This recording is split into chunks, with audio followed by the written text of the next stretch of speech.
Hello students, Sharda Institute One में आपका स्वागत है। मैं किशोर सर आज आपके लिए very very important question answer लेके आया हूँ। और आज का जो हमारा सब्जेक्ट है वो है सोशल साइंस और सब्जेक्ट कोड है इसका 213। क्लास 10th के लिए ये हमारे इंपॉर्टेंट क्वेश्चंस हैं और ये सभी क्वेश्चंस आपके बहुत ज़्यादा इंपॉर्टेंट हैं और ये हिंदी और इंग्लिश दोनों मीडियम में दिया गया है। हिंदी स्टूडेंट्स के जो हिंदी मीडियम के जो स्टूडेंट्स हैं वो उसको हिंदी में नोट कर ले और इंग्लिश वाले इंग्लिश में नोट कर ले। चलिए जल्दी से हम इसको डिस्कस कर लेते हैं किस तरीके के क्वेश्चन हमारे एग्जाम में आएंगे और इसका सॉल्यूशन क्या रहेगा। तो सबसे पहला जो क्वेश्चन हमारा है, हड़प्पा सभ्यता में प्रचलित कृषि की विशेषताओं का विश्लेषण कीजिए कि हड़प्पा सभ्यता के समय कृषि की विशेषताएं किस तरह की रही हैं, किस तरह की कृषि वो क्या करते थे। तो उसको हम लोग देखते हैं। तो चलिए देखते हैं हमारा आंसर। और आंसर हमारा है, सिंधु और पंजाब में प्रतिवर्ष नदियों द्वारा लाई गई उपजाऊ मिट्टी में कृषि कार्य अधिक श्रम साध्य नहीं रहा होगा। इस नरम मिट्टी में कृषि के लिए शायद तांबे की पतली कुल्हाड़ियों को लकड़ी के पत्ते पर बांधकर तत्कालीन कृषि जो की जाती होगी, किसान उससे काम किया करते होंगे, जमीन को खोदते रहे होंगे। मोहनजोदड़ो से पत्थरों के तीन उपकरण मिले हैं ऐसे 3 उपकरण मिले हैं जिनके आधार पर या आकार, प्रकार और भारीपन से इसके शस्त्र के रूप में उपयुक्त होने की संभावना कम लगती है। इन्हें कुछ लापरवाही से निर्मित किया गया होगा। ऐसा सुझाव दिया जाता है कि यह हल के फाल थे। हल के फाल मतलब जो नीचे होते हैं, जो जमीन को खोदते हैं, उसे फाल बोलते हैं। हल लकड़ी के रहे होंगे जो अब नष्ट हो चुके हैं, कि लकड़ी का एक टाइम होता है उसके बाद वो नष्ट हो जाती हैं। और सिंचाई के लिए संभवतः बांध का प्रयोग किया गया होगा। नगर के आसपास की भूमि में इतना अनाज पैदा होता रहा होगा कि वहां के लोग अपनी जरूरत के लिए अनाज रख लेने के बाद शेष अनाज इन नगरों के लिए लोगों के लिए भेज सकते थे। सिंधु जैसी समृद्ध सभ्यता के पर्याप्त जनसंख्या वाले महानगरों की स्थिति और विकास एक अत्यंत उपजाऊ प्रदेश की पृष्ठभूमि में ही संभव था। सिंधु घाटी सभ्यता के विकसित तकनीक से बने विभिन्न उपकरणों से स्पष्ट है कि वे पेशेवर शिल्पियों की कृतियों और उनसे यह भी अनुमान लगाया जा सकता है कि उस समय के कृषक निश्चित ही पर्याप्त मात्रा में अतिरिक्त अन्न पैदा करते रहे होंगे। तो उस समय के जो किसान लोग थे वो काफी मेहनती और काफी पेशेवर रहे होंगे और उनका जो मुख्य पेशा जो रहा होगा वो कृषि रहा होगा। उससे काफी खाद्य सामग्री है, जो खाद्य पदार्थ है, काफी उत्पाद किए जाते होंगे। देखिए अगला हमारा इंग्लिश में दिया गया है। तो जो इंग्लिश वाले स्टूडेंट है उसको इंग्लिश में आप इसको ऐसे ही अपनी कॉपी या रजिस्टर में नोट डाउन करें और इसको अच्छे से रिवाइज कर लें। और इसमें मैंने जो बहुत सिंपल और सरल भाषा में इसको मैंने एक्सप्लेन किया है और वही मैंने इसमें लिखा है। तो आप सभी स्टूडेंट्स को जल्दी से अपनी कॉपी में नोट डाउन कर लें। चलिए नेक्स्ट क्वेश्चन हम करते हैं। मनुष्य के जीवन में अग्नि का महत्वपूर्ण योगदान था, विश्लेषण कीजिए। तो मनुष्य के जीवन में अग्नि किस प्रकार महत्वपूर्ण है, उसका एक अहम रोल रहा है, किस तरीके से विश्लेषण कीजिए। मनुष्य के लिए अग्नि काफी महत्वपूर्ण है, तो किस तरीके से, उसको चलो हम डिस्कस करते हैं। आग ने गर्मी और प्रकाश का एक स्रोत प्रदान किया। शिकारियों से सुरक्षा, विशेषकर रात में, अधिक उन्नत शिकार उपकरण बनाने का एक तरीका और खाना पकाने की एक विधि। इन सांस्कृतिक प्रगति से मानव भौगोलिक फैलाव, नवचार नवाचार सॉरी सांस्कृतिक नवाचार और आहार और व्यवहार में परिवर्तन की अनुमति। तो हमारे जीवन में आग का एक बहुत बड़ा रोल रहा है। और आज भी हम लोग अपने घरों में, अपने रेस्टोरेंट में, अपने पार्टी बहुत से ऐसी जगह पर जहाँ पर खाना पकाया जाता है, वहाँ पर आग का प्रयोग। तो आग का जो रोल है वो बहुत ज़्यादा हमारे प्राचीन काल से आग का जो रोल है, तो आग का जो हमारे जीवन में एक अहम हिस्सा जो रहा है वो हमारे प्राचीन से रहा है और अब तक वह बिना आग के हम लोग खाना कैसे पकाएंगे। बहुत से ऐसे कार्य हैं जो बिना आग के नहीं हो सकता, तो इसलिए हमारे जीवन में आग का एक बहुत बड़ा महत्व है। नेक्स्ट क्वेश्चन देखते हैं। नेक्स्ट क्वेश्चन है, हड़प्पा सभ्यता की मुख्य विशेषताएं क्या थी। तो हड़प्पा सभ्यता थी, उसकी मुख्य विशेषताएं इस प्रकार हैं, देखिए। हड़प्पा सभ्यता में नगर सुनियोजित थे तथा नगरों में मकान जाल की तरह बताए गए थे। हड़प्पा सभ्यता में सड़कें एक दूसरे को समकोण पर काटती थी तथा नगर को आयताकार वर्गों में विभक्त किया जाता था या विभक्त करती थी। और मोहनजोदड़ो से प्राप्त सबसे बड़ी सड़क की चौड़ाई जो थी वो है 10 मीटर। इस सभ्यता के अंतर्गत अधिकांश नगर दुर्ग पर बनाए गए थे, जहां पर संभवतः शासन या शासक वर्ग के लोग रहते थे। भवन निर्माण में पक्की तथा कच्ची दोनों प्रकार की ईंटों का प्रयोग किया गया था। मोहनजोदड़ो से प्राप्त सबसे बड़ी 51.43 सेंटीमीटर और 26.27 सेंटीमीटर की थी। कालीबंगा की फर्ज एकमात्र अपवाद है जिसमें निर्माण में अलंकरण का प्रयोग किया गया था। देखिए अब ये हमारा इंग्लिश में आ गया है, तो इंग्लिश में आपको तरीके से नोट करना है। जो डार्क ब्लैक में है वो आपके क्वेश्चन है, और जो ओनली ब्लैक में है, लाइट ब्लैक में, तो आपके आंसर है। तो आप उसको इस तरीके से करें। नेक्स्ट हमारा है, जैन धर्म के प्रमुख 5 सिद्धांत की व्याख्या कीजिए। तो जैन धर्म की 5 सिद्धांत कौन कौन से हैं, उनको किस तरीके से एक्सप्लेन करना है, देखिए हम बता रहे हैं इसमें। तो आंसर हमारा है, भगवान महावीर ने दुनिया को जैन धर्म के पंचशील सिद्धांत बताए, जो हैं अहिंसा, सत्य, अपरिग्रह, आचार्य और ब्रह्मचार्य। सभी जैन मुनि, आर्यिकाओं, श्रावकों, श्रवक सभी का वो इन पंचशील गुणों का पालन करना चाहिए। चलिए नेक्स्ट क्वेश्चन देखते हैं हम लोग। ये क्वेश्चन भी काफी इंपॉर्टेंट है, और इसमें जितने भी क्वेश्चन दिए गए हैं वो सारे क्वेश्चन आपके लिए बहुत ज्यादा इंपॉर्टेंट हैं। इसमें क्या है कि जो क्वेश्चन है वो सभी सिलेक्टेड क्वेश्चन है और एग्जाम में आपको इससे काफी हेल्प। तो चलिए नेक्स्ट क्वेश्चन देखते हैं।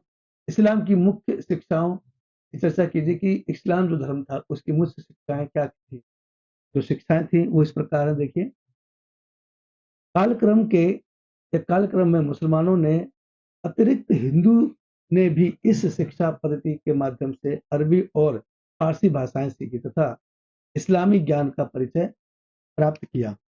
तो जो कि इसमें इस्लामी जो ज्ञान होता है उसको सिखाया जाता है, वो इसमें समझाया गया है किस तरीके से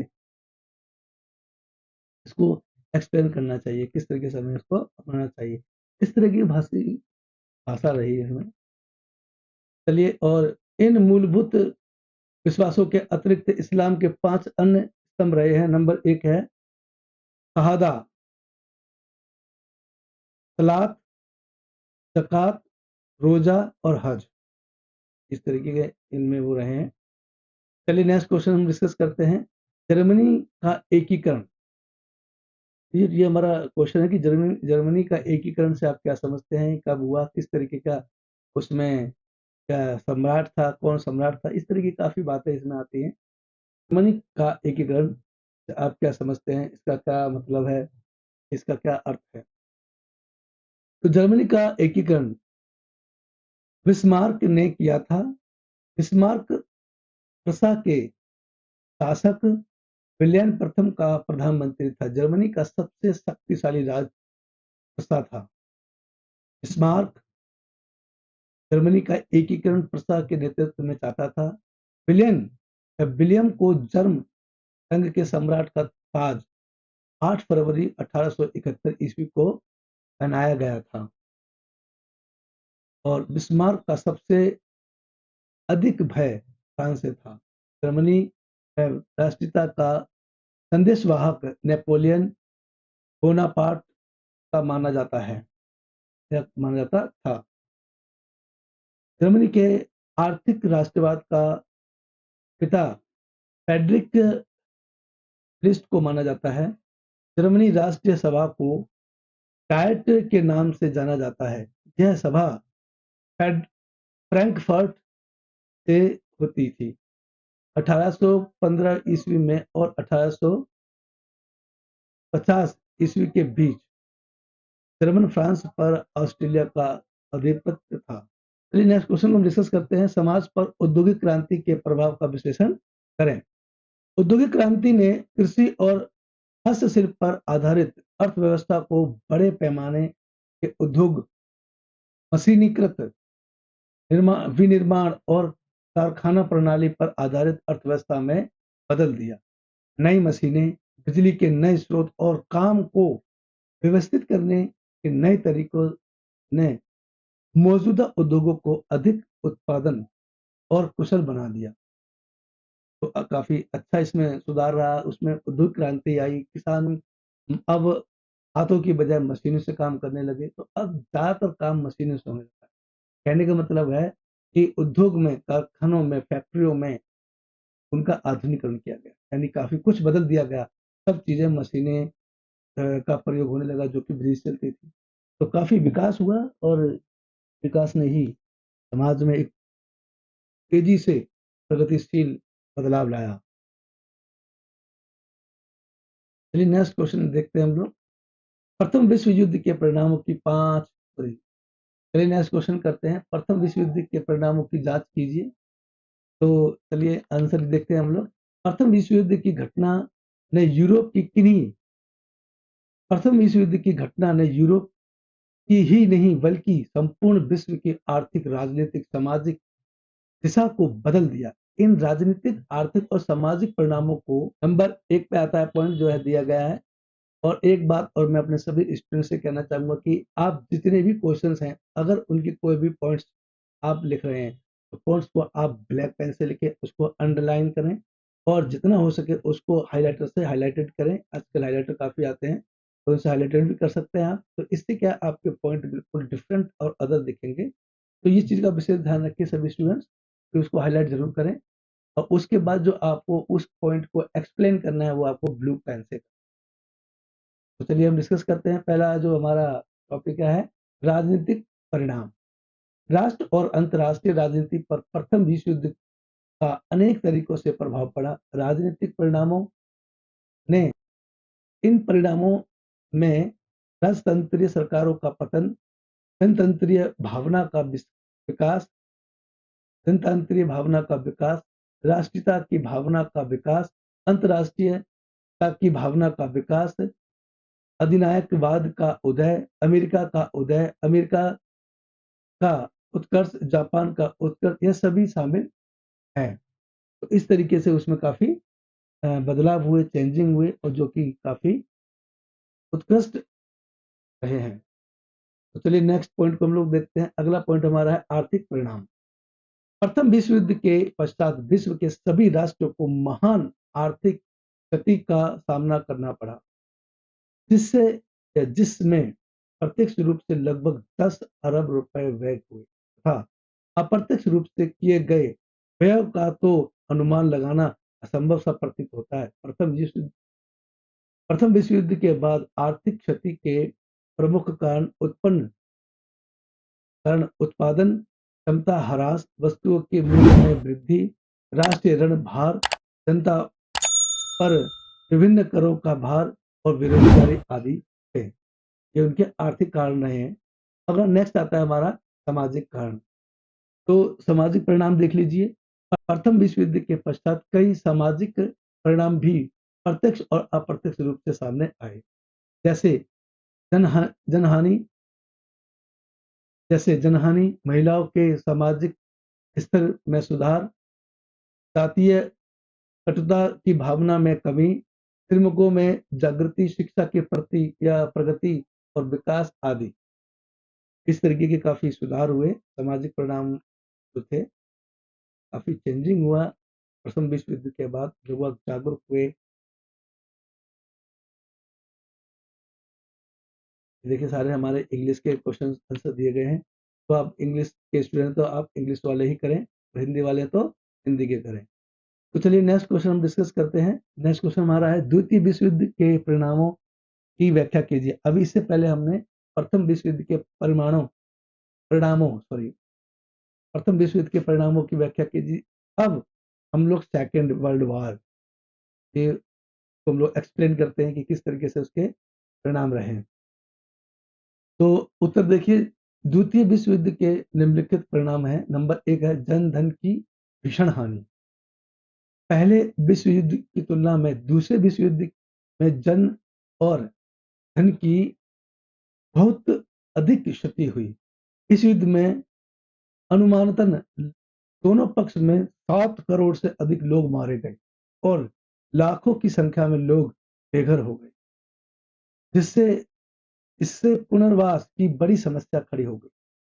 हिरोशिमा और नागासाकी परमाणु बम के हमले से पूरी तरह से नष्ट हो गए, यहाँ तक कि इस युद्ध से लाखों यहूदियों की हत्या कर दी गई।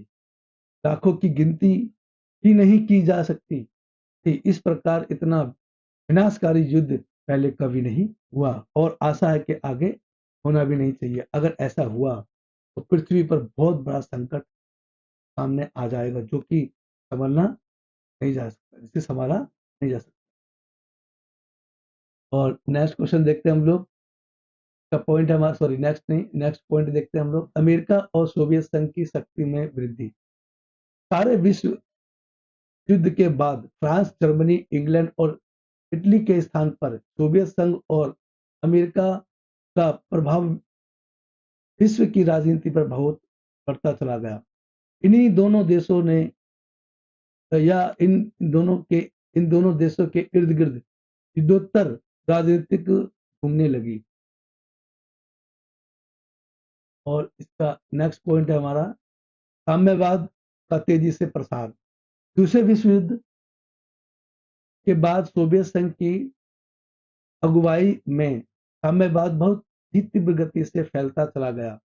साम्यवाद के प्रसार में फासीवादी और साम्राज्यवादी शक्तियों की कमर टूट गई, वह पुनः सिर उठाने लायक नहीं रहे। तो इसमें काफी तेजी से प्रसार हुआ, उन्होंने साम्यवाद की स्थापना को बढ़ाया, तो इसमें काफी उनमें उनकी शक्तियों को बढ़ा दिया गया, उसकी कमजोरी। दूसरे विश्व युद्ध के बाद जर्मनी को दो भागों, पश्चिमी जर्मनी और पूर्व जर्मनी में विभाजित कर दिया गया। पश्चिमी जर्मनी को इंग्लैंड, अमेरिका और फ्रांस तथा पूर्वी जर्मनी को सोवियत संघ के संरक्षण में रखा गया। बर्लिन की दीवार बनाकर इसका विभाजन कर दिया। विगत वर्षों में जर्मनी का पुनः एकीकरण कर बर्लिन की दीवार तोड़ दी गई तथा जर्मनी पर एक विदेशी आधिपत्य समाप्त कर दिया गया। और इसका पॉइंट नेक्स्ट देखते हैं, संयुक्त राष्ट्र की स्थापना। दूसरे विश्व युद्ध के बाद एक बार फिर से एक अंतर्राष्ट्रीय संगठन की आवश्यकता महसूस की गई, ताकि वैश्विक शक्ति बनाए रखने के साथ ही विश्व युद्ध की पुनरावृत्ति। इस प्रकार अमेरिका की अगुवाई में 24 अक्टूबर 1945 को संयुक्त राष्ट्र नामक संस्था की स्थापना की गई। और ये पॉइंट काफी इंपॉर्टेंट है, कि हमारा अब इंग्लिश में आ गया है, तो जो स्टूडेंट इंग्लिश के हैं इसको नोट डाउन कर लें। देखिए बहुत इजी और सिंपल लैंग्वेज में मैंने इसको लिखा है, तो आप सभी स्टूडेंट इसको आसानी से सकते हैं, इसको आसानी से कर सकते हैं।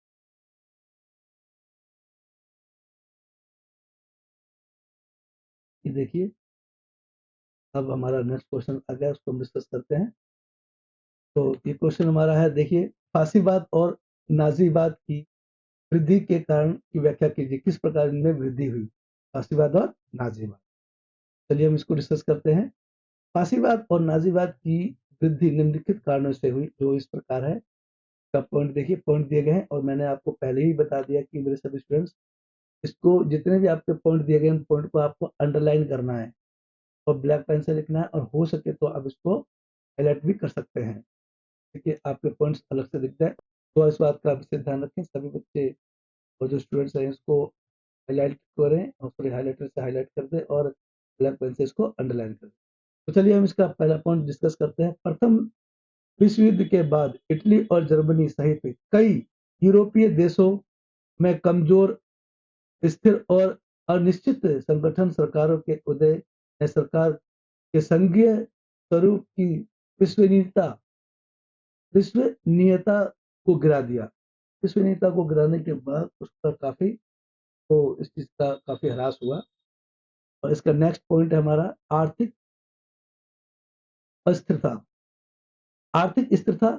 प्रथम विश्व युद्ध में भाग लेने वाले देशों द्वारा अतिरिक्त व्यय किया गया था। इटली पर कर्ज का बोझ बहुत अधिक था। जर्मनी को वार्साई की संधि के तहत लगाए गए युद्ध मुआवजे के लिए भुगतान करना पड़ा।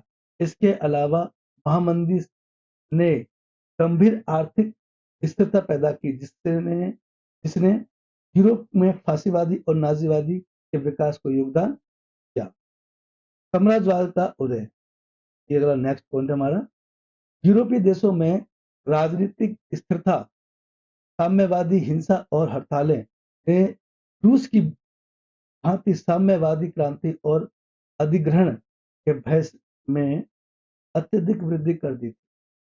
इस प्रकार कुलीनों, भूस्वामियों और उद्योगपतियों, सेना इत्यादि ने फांसी नाजी दलों को अपना समर्थन प्रदान किया, और जो कि काफी सफल भी रहा। चलिए नेक्स्ट पॉइंट करते हैं हम लोग। सामाजिक अस्थिरता। जर्मनी और इटली के नागरिकों ने युद्ध, अपराध, वसाई की संधि और भागीदारी मित्र राष्ट्र के विश्वासघात के कारण हुए उनके अपमानों का अंत करने और पूर्व प्रतिष्ठा को वापस लाने हेतु फांसीवादी नेताओं का समर्थन या आश्रय लेना प्रारंभ कर दिया। वही देखिए हमारा क्वेश्चन जो है इंग्लिश में आ गए, तो इंग्लिश वाले स्टूडेंट जो है जल्दी से इसको नोट डाउन कर दें। और वैसे ये काफी सिंपल और सहज भाषा में लिखा गया है, सरल है, तो आप इसको इजीली याद कर सकते हैं। अगर फिर भी आपको कोई भी प्रॉब्लम आ रही है तो आप मुझे कमेंट कर दें। चलिए नेक्स्ट क्वेश्चन को हम लोग डिस्कस करते हैं। स्थायी बंदोबस्त और महालवाड़ी।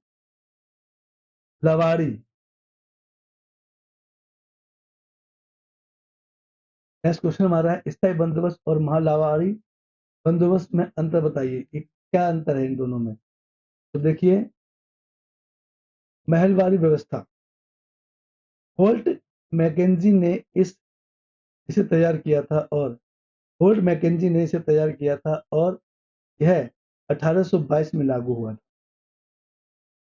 गांव इस व्यवस्था का केंद्र था। राजस्व एकत्र करने और कंपनी को भुगतान करने का जो प्रभार जमींदार के बजाय ग्राम प्रधान को दिया गया था। महल का अर्थ था महल का अर्थ है गांव। राजस्व को समय समय पर संशोधित किया जाना था। ये सारे काम उस टाइम पे हुआ करते थे, और यही चीजें इंग्लिश में ट्रांसलेट की गई है, तो आप इसको जल्दी से कर ले अपने कॉपी या रजिस्टर में। लॉर्ड्स कॉर्नवालिस द्वारा 1793 में स्थायी बंदोबस्त लगाया गया था। कोई उपकेंद्र नहीं। इस स्थायी बंदोबस्त की शर्तों से राजाओं और तालुकदारों को जमींदार के रूप में मान्यता प्रदान की गई थी। राजस्व तय था। राजस्व एकत्र करने का प्रभार ग्राम जमींदार पर था, वही इसको एकत्र करते थे सभी से। नेक्स्ट प्रश्न है, लिंग अनुपात को परिभाषित करें। भारत में लिंग अनुपात प्रतिकूल क्यों है?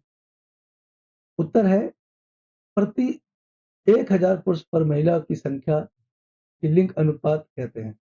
1000 पुरुषों पर महिलाएं कितनी है, कितनी स्त्रियां हैं, उस अनुपात को हम लोग लिंग अनुपात कहते हैं। भारत में लिंग अनुपात प्रतिकूल क्यों है? जहाँ पर मनुष्य प्रधान समाज के कारण स्त्री तथा पुरुष में भेद किया जाता है, वहाँ पर लिंग अनुपात प्रतिकूल पाया जाता है, क्योंकि इस स्थिति में स्त्री भ्रूण हत्या, स्त्री शिशु हत्या, स्त्री के प्रति घरेलू हिंसा के कारण हत्या इत्यादि, इसके कारण स्त्रियों की संख्या पुरुषों के तुलना में कम होती जा रही है। ये उसका सबसे अहम पॉइंट है। और ये बुराइयां, ये कृतियां हमारे समाज में पूरी तरह से फैल गई है। आज स्त्रियों को उनके भ्रूण में ही, उनके गर्भ में ही हत्या कर दी जाती है लड़कियों की, और उनको अगर पैदा हो भी जाती हैं तो उनको पूरी तरह की यातनाएं दी जाती हैं, उनको बुरा भला कहा जाता है, उनको कहता है कि पराया धन है। इस तरह की काफी उनको यातनाएं दी जाती हैं, और उनके मन में एक ही जो भावना रहती है वो है लड़की तो पराया धन है, ये है वो है। इस तरह की काफी कुरीतियां हमारे समाज में फैली हुई है, और लड़की को अभिशाप मानते हैं। और ये अपनी सोच को बदलें, समाज में जो ये बुराइयां फैली हुई हैं इनको खत्म करें, अपनी सोच को बदलें, समाज को बदलें, तभी आप पूरे देश को बदल सकते हैं। और ये सब आपके करने से होगा, सोचने से नहीं।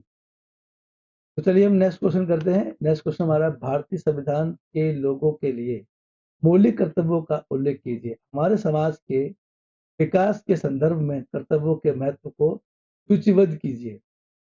देखिए, मौलिक कर्तव्यों की सूची इस प्रकार है, दिए गए हैं। संविधान का पालन करें और उसके आदर्शों, संस्थाओं, राष्ट्र ध्वज और राष्ट्रीय गान का आदर करें। स्वतंत्रता के लिए भारतीय या राष्ट्रीय आंदोलन को प्रति,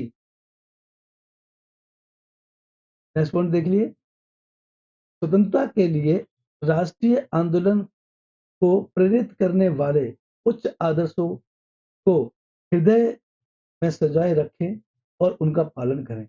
भारत की संप्रभुता, एकता और अखंडता की रक्षा के लिए तथा उसे अक्षुण्ण रखें। देश की रक्षा करें और वाहवान किए जाने पर राष्ट्रगान की सेवा करें। आह्वान, देश की रक्षा करें और आह्वान किए जाने पर राष्ट्र की सेवा करें। हमारी सामाजिक संस्कृति की गौरवशाली परंपरा का महत्व समझें और उसका परीक्षण करें। प्राकृतिक पर्यावरण, जिसके अंतर्गत वन, झील, नदी और वन्य जीव आते हैं, की रक्षा करें और संवर्धन करें तथा प्राणी मात्र के लिए दया भाव रखें। वैज्ञानिक दृष्टिकोण से मानववाद और ज्ञानार्जन तथा सुधार की भावना का विकास करें। सार्वजनिक संपत्ति को सुरक्षित रखें और हिंसा से दूर रहें, अहिंसा का मार्ग अपनाएं। तो इस तरीके की काफी अहम बातें बताई गई हैं इसमें। चलिए हम नेक्स्ट क्वेश्चन देखते हैं हम लोग। नेक्स्ट क्वेश्चन आ गया हमारा, इसमें है 73वां यानी 73वां संविधान संशोधन 1992, सन 1992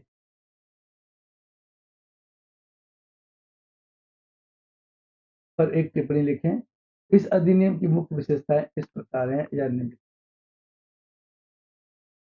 त्रिस्तरीय पंचायत राज व्यवस्था की स्थापना, ग्राम पंचायत, ग्राम स्तर पंचायत समिति, मध्यवर्ती और ब्लॉक, प्रखंड स्तर और जिला परिषद, जिला स्तर, हर 5 वर्ष में नियमित चुनाव, अनुसूचित जाति और अनुसूचित जनजातियों के लिए उनकी संख्या के अनुपात में आरक्षण, पंचायती राज व्यवस्था के 3 स्तरों पर कम से कम 1/3 1/3 सीटें महिलाओं के लिए आरक्षित, राज्य वित्त राज्य वित्त आयोग की स्थापना, जो पंचायतों की वित्तीय स्थिति को सुधारने के लिए सुझाव देता है।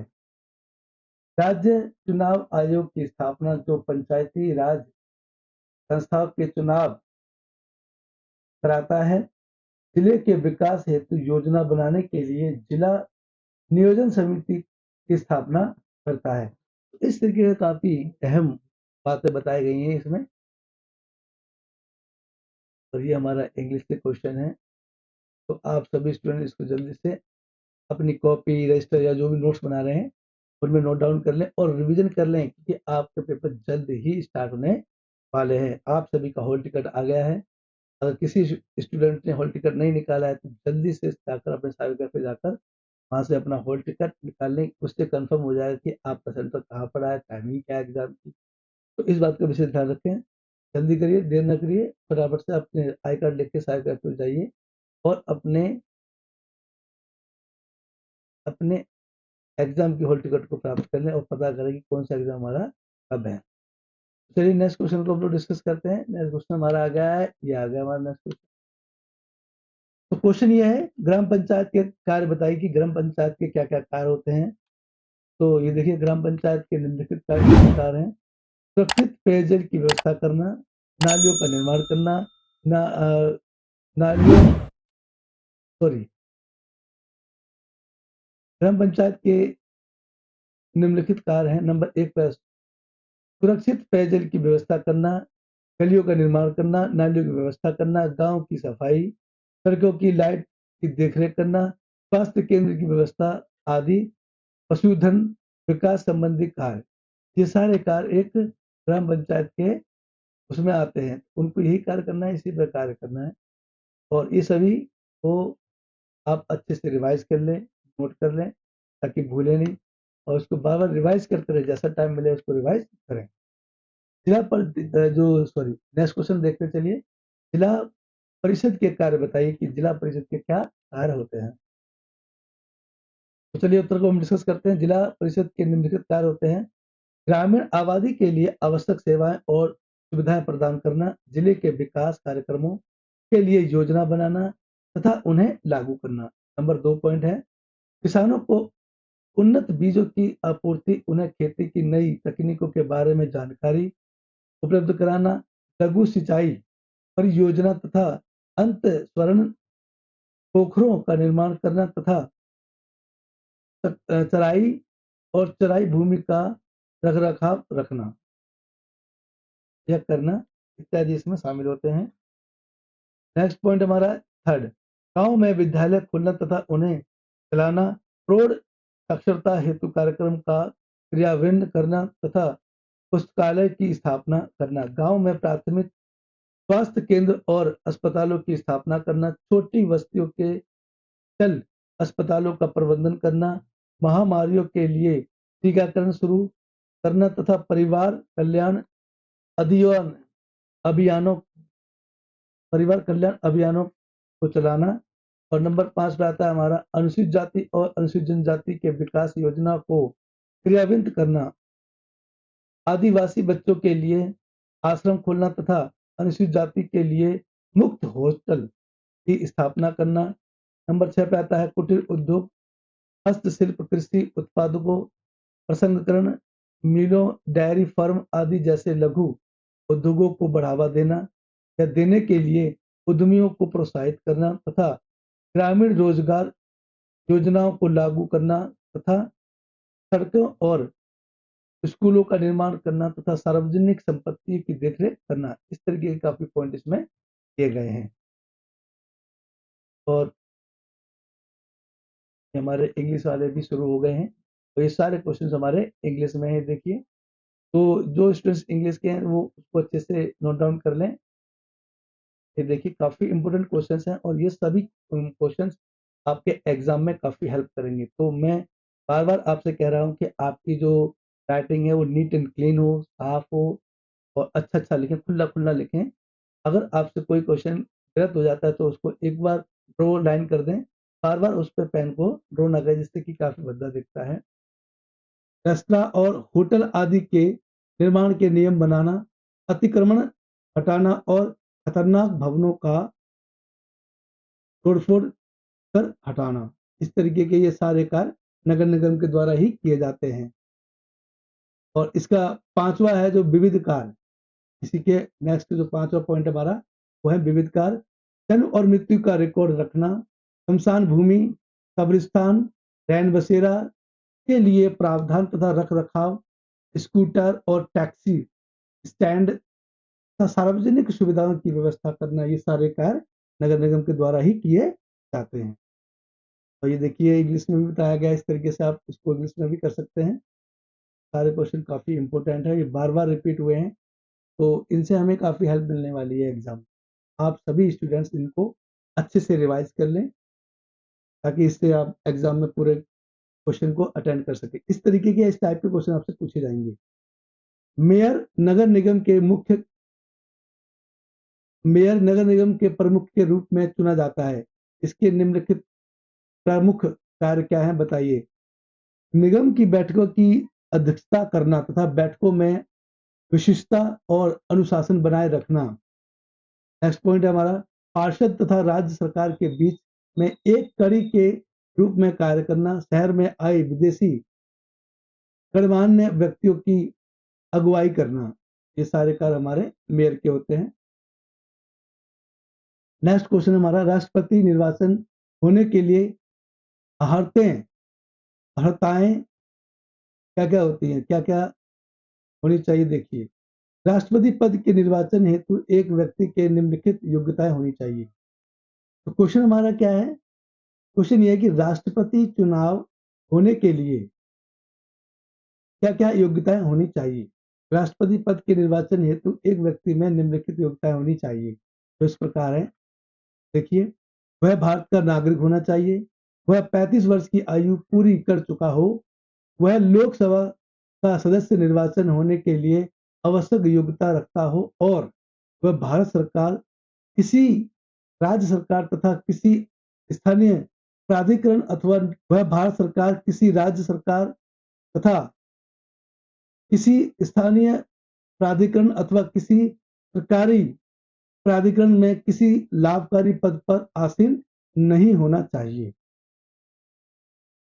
चलिए हम नेक्स्ट क्वेश्चन पर डिस्कस करते हैं, और नेक्स्ट क्वेश्चन हमारा है, प्रधानमंत्री के कार्य लिखिए। प्रधानमंत्री के कौन कौन से कार्य होते हैं बताने हैं आपको।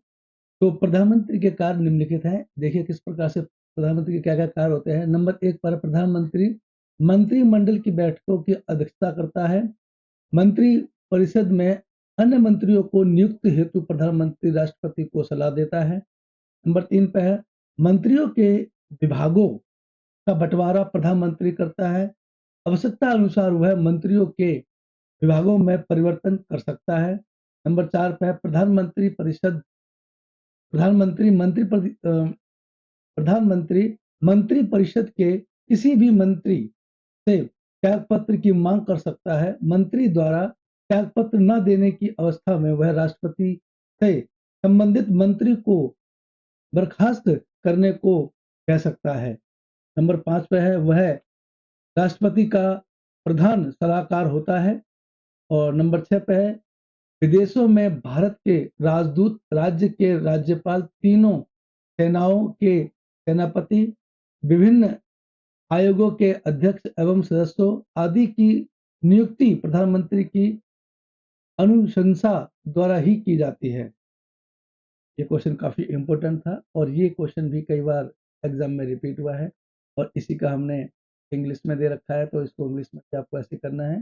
Following are the functions of the prime minister. तो जो प्राइम मिनिस्टर है उसका क्या क्या हमारा रोल रहता है उसमें, उसको हमें डिस्कस करना है। और देखिए नेक्स्ट क्वेश्चन हमारा आ गया, लोकतंत्र के लिए आवश्यक शर्तें लिखिए और अपने शब्दों में व्याख्या कीजिए। लोकतंत्र की सफलता के लिए आवश्यक शर्तें निम्नलिखित हैं। नंबर 1 पर लोकतंत्र में विश्वास। जनता को लोकतंत्र में विश्वास लोकतंत्र की सबसे आवश्यक शर्त है। लोकतंत्र में आस्था से ही शासन के कार्यों में जनता की दिलचस्पी बढ़ती है। और 2 पे है शिक्षा, एजुकेशन। शिक्षा लोकतंत्र की सफलता की एक आवश्यक शर्त है। शिक्षा ही मनुष्य को अपने अधिकार और कर्तव्य का सही ज्ञान प्रदान करती है। लोकतंत्र की सलाह के लिए आवश्यक है कि लोग अपने अधिकार और कर्तव्य के प्रति सजग रहे। मतदाता अपने मताधिकार का दुरुपयोग अशिक्षित होकर नहीं कर सकते। अतः जिला परिषद की आय के स्रोत बताइए। तो जिला परिषद होते हैं, उनकी आय का क्या क्या स्रोत होते हैं, तो देखते हैं इनका आंसर।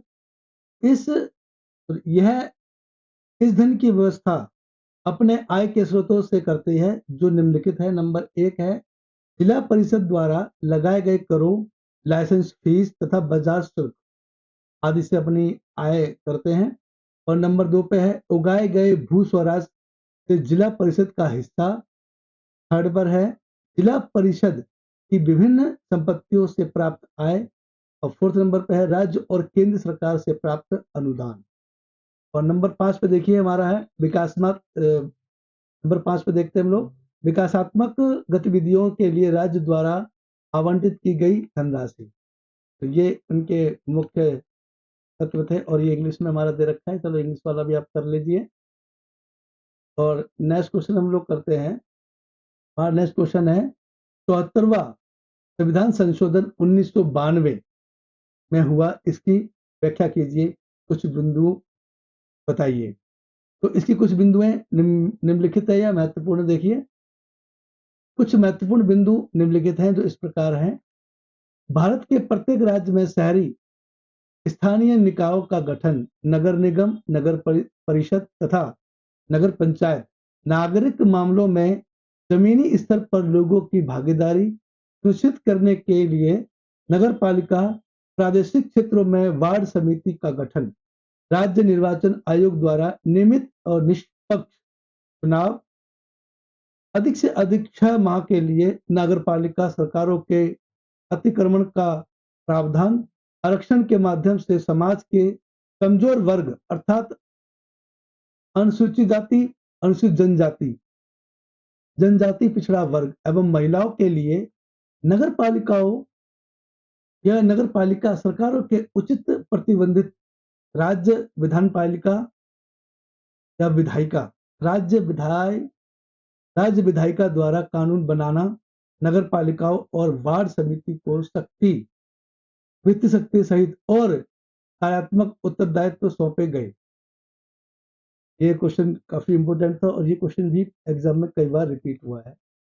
तो आप इसको अच्छे से कर लें रिवाइज और अच्छे से तैयारी कर लें इसकी। और इंग्लिश वाले जो स्टूडेंट्स हैं वो उनको अच्छे से नोट डाउन कर लें।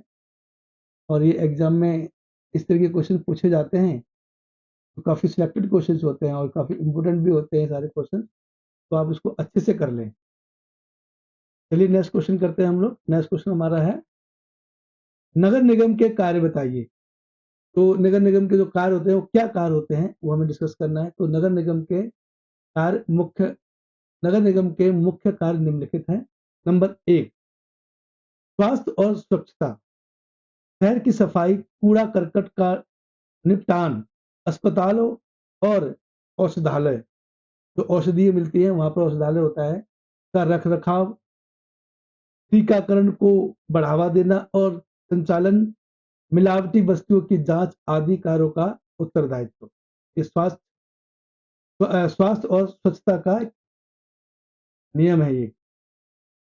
नेक्स्ट है पॉइंट हमारा बिजली और जलापूर्ति, सड़कों गलियों में रोशनी की व्यवस्था और रख रखाव, विद्युत पूर्ति, सुरक्षित पेयजल की आपूर्ति, आधारभूत संरचना का निर्माण तथा जलापूर्ति की सुविधा, पानी के टैंकरों का रख रखाव आदि इस तरीके की आपूर्तियां करते हैं ये।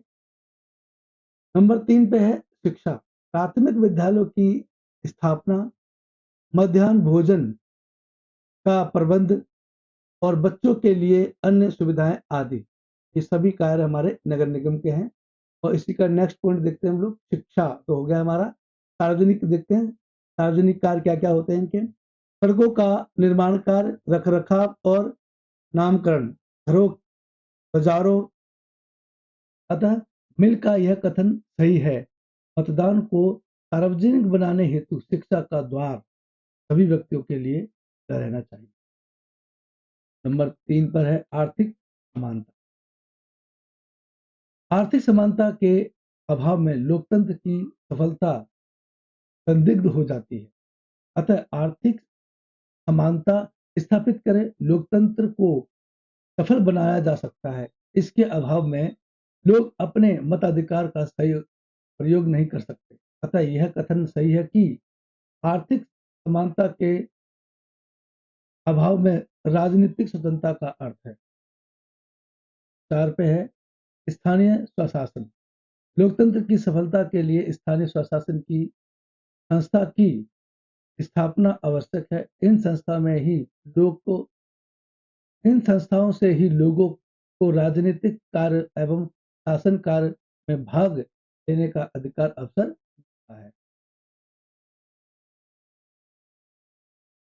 और देखिए इंग्लिश में भी लिख के रखा है, तो आप सभी इसको इंग्लिश में भी डाउन कर लें। मैं बार बार कहता हूँ कि आप इनको रिवाइज करें, नोट करें, काफी इंपोर्टेंट क्वेश्चन है ये। और सभी क्वेश्चनों में जो भी पॉइंट्स दिए गए हैं उसको आप ब्लैक पेन से डिफाइन करें और फिर उसको एक्सप्लेन करें तो वो ब्लू पेन से करें। इससे क्या एक अच्छा क्वेश्चन हमें दिखता है कि हाँ अच्छा कुछ किया है हमने। चलिए नेक्स्ट क्वेश्चन देखते हैं। भारत के राष्ट्रपति की कार्यकारी शक्ति का वर्णन कीजिए। राष्ट्रपति की कथित कार्यपालिका शक्ति जो विधायी राष्ट्रपति की कपित्य कतिपय राष्ट्रपति की कतिपय कार्यपालिका शक्ति जो संविधान के अनुच्छेद 53 के अंतर्गत परिभाषित है। इसका उत्तर देखिए। संघ की कार्यपालिका शक्ति राष्ट्रपति में निहित होगी एवं इस संविधान के अनुरूप उसके द्वारा या तो प्रत्यक्ष रूप से अथवा उनके अधीनस्थ अधिकारियों के माध्यम से प्रयोग किया जाएगा। सर्वगामी प्रावधान की व्यापकता पर प्रतिकूल प्रभाव डाले बिना संघ के रक्षा बलों की सर्वोच्च कमान राष्ट्रपति में निहित होगी एवं उसके प्रयोग को विधि द्वारा विनियमित किया जाएगा। इन सभी अनुच्छेदों में किसी बात के होते हुए भी किसी भी राज्य या अन्य प्राधिकरण की सरकार पर किसी वर्तमान विधि द्वारा प्रदत्त किसी भी कार्य को राष्ट्रपति को हस्तांतरित करने के लिए नहीं समझा जाएगा। नेक्स्ट पॉइंट देखिए। संसद को विधि के अनुसार राष्ट्रपति के अतिरिक्त अन्य प्राधिकारियों को कोई कार्य सौंपने के निवारित नहीं करेगी। देखिए अब इसका इंग्लिश में ट्रांसलेट किया गया है ये क्वेश्चन और काफी इम्पोर्टेंट और महत्वपूर्ण क्वेश्चन है आपके लिए। देखिए नेक्स्ट क्वेश्चन आ गया हमारा। भारत के लिए राष्ट्रीय समाकलन आवश्यक है, क्यों? स्पष्ट की। उत्तर देखिए। प्रतिशील राष्ट्र के निर्माण के लिए राष्ट्रीय समाकलन जरूरी है। कैसे देखते हैं तो इसका पॉइंट देखिए और इसको हमें ब्लैक पेन से लिखना है और अंडरलाइन करना है। राष्ट्रीय समाकलन का अर्थ राष्ट्र को एक रूप में साथ बांधने की भावना को राष्ट्रीय समाकलन कहा जाता है। हालांकि भारत में भिन्न जाति प्रकार भाषा बोलने वाले लोग रहते हैं पर मन में सभी लोग एक हैं। ऐसी भावना जो राष्ट्रीय समाकलन कहा जाता है। इसी भावना को राष्ट्रीय समाकलन कहा जाता है। राष्ट्रीय समाकलन की आवश्यकता व्यापक विविधताओं को एकजुट करने के लिए राष्ट्रीय समाकलन की आवश्यकता है। भारत के विकास ऐतिहासिक घटना को एकजुट करने के लिए लोगों के भाईचारों की भावना को उत्पन्न करने के लिए अब जो लोग हैं उनमें भी भाईचारे की भावना उत्पन्न होनी चाहिए। सबको मिलजुल कर रहना चाहिए और किसी भी समस्या या कार्य को एक साथ मिलकर करना चाहिए। आपस में झगड़ना लड़ना नहीं चाहिए। लोग एक हैं और एक बनकर रहना। भारतीय कृषि की विशेषताएं बताइए। भारतीय कृषि की विशेषताएं क्या क्या है, क्वेश्चन दिया गया है। देखिए अब उसको हम डिस्कस करते हैं। भारतीय कृषि की विशेषताएं नंबर 1 पर है खाद्यान्न की प्रधानता। देश की कृषि खाद्यान्न प्रधान है क्योंकि विशाल जनसंख्या के लिए भोजन जुटाना मुख्य लक्ष्य है। कुल कृषि उत्पादन की 80% भाग खाद्यान्नों का होता है। नंबर 2, फसलों की विविधता। भारत में जलवायु विषमता के कारण कई प्रकार की फसलें ली जाती हैं। एक ही खेत में एक साथ अनेक फसलें बोई जाती हैं। नंबर 3 पे है कृषि का पुराना ढंग। देश में आज भी कृषि पुराने ढंग से की जाती है। मशीनों का प्रयोग नगण्य है, ना के बराबर है। खाद का प्रयोग कम होता है और कृषक नई वैज्ञानिक विधियों को अपनाने में हिचकिचाते हैं, क्योंकि अधिकांश भारतीय ग्रामीण किसान विदर्भ व अशिक्षित हैं। नंबर 4, कृषि मानसून का जुआ। भारतीय कृषि पूर्णतः मानसून जलवायु पर आधारित है। मानसून की अनिश्चितता के कारण कृषि प्रभावित होती है। हमारे देश की जलवायु व मिट्टी वर्ष भर कृषि कार्य के लिए उपयुक्त है, लेकिन वर्षा न होने पर एक ही फसल मिलना कठिन हो जाता है। इसका पॉइंट देखिए, उत्पादन कम होना। भारत में अधिकांश कृषि जीवन निर्वाह मूलक है। गहन कृषि का अभाव है। गलत, कृषि योग्य भूमि की पर्याप्तता के बावजूद फसलों का प्रति हेक्टेयर उत्पादन यहाँ अन्यतन कम है। और ये इसका इंग्लिश ट्रांसलेशन है। इंग्लिश के स्टूडेंट जो है इंग्लिश मीडियम के वो इसको कर लें।